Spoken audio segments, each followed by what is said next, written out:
चंडीगढ़ नगर निगम में कुल 45 सीट हैं, जिसमें 9 सीट मनोनीत पार्षदों के लिए और 35 सीट निर्वाचित पार्षदों के लिए है। वहीं 1 सीट लोकसभा सांसद के लिए है। मेयर चुनाव में सिर्फ 35 निर्वाचित पार्षदों को और 1 लोकसभा सांसद को वोट देने का अधिकार है, यानी कुल 36 सदस्य ही मेयर चुनाव में वोट डाल सकते हैं और बहुमत के लिए किसी भी उम्मीदवार को 36 में से 19 वोट हासिल करना आवश्यक है।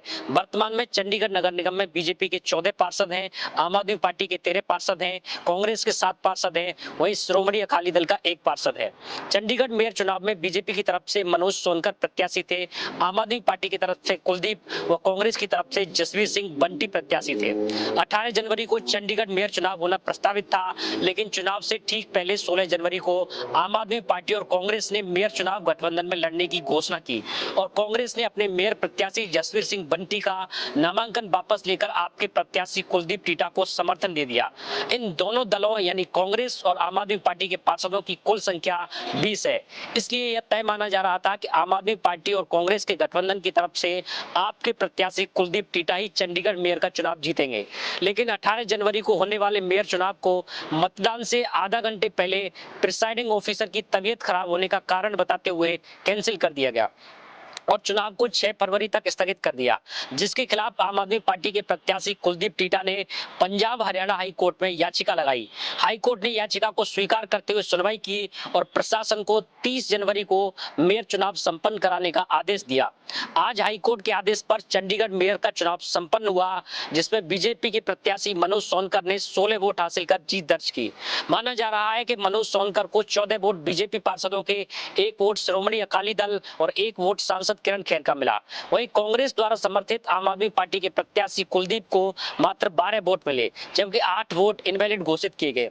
दिलचस्प बात यह है कि सभी इनवैलिड 8 वोट कांग्रेस और आपके पार्षदों के थे, जबकि बीजेपी के किसी भी पार्षद का वोट इनवैलिड घोषित नहीं हुआ, जिससे प्रिसाइडिंग ऑफिसर अनिल मसीह की भूमिका संदेह के घेरे में है।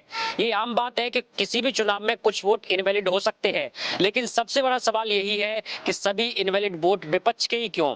बीजेपी के पार्षदों का एक भी इनवैलिड वोट नहीं, तो विपक्ष के 8 इनवैलिड वोट कैसे? ये उसी प्रकार है कि ईडी सिर्फ विपक्ष के नेताओं पर छापेमारी करती है, जबकि सत्ता पक्ष के एक भी नेता पर क्यों नहीं करती? इस तरह की एक तरफा कार्यवाही से संदेह का पैदा होना तो लाजमी है।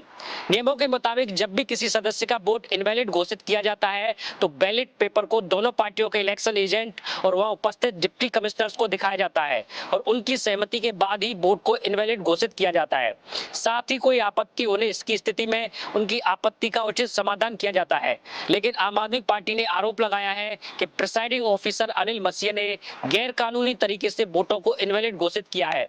इतना ही नहीं, आम आदमी पार्टी से राज्यसभा सांसद राघव चड्ढा ने प्रिसाइडिंग ऑफिसर के खिलाफ कार्रवाई की मांग करते हुए गिरफ्तारी की भी मांग की है।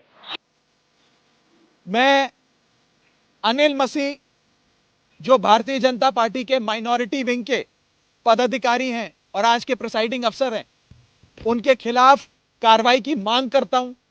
आपराधिक मामला दर्ज होना चाहिए और उनकी गिरफ्तारी होनी चाहिए।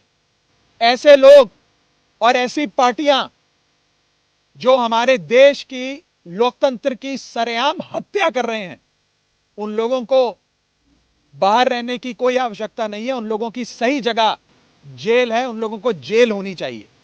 लोकतांत्रिक व्यवस्था की खूबसूरती यही है कि यहाँ मतदान प्रक्रिया के जरिए अपना प्रतिनिधि चुना जाता है, लेकिन इस मतदान प्रक्रिया को संपन्न कराने वाले लोगों की भूमिका का संदेह के घेरे में आना स्वस्थ लोकतंत्र के लिए अच्छा इशारा नहीं है। गोल्डन हिंद के लिए मंडलेश्वर सिंह।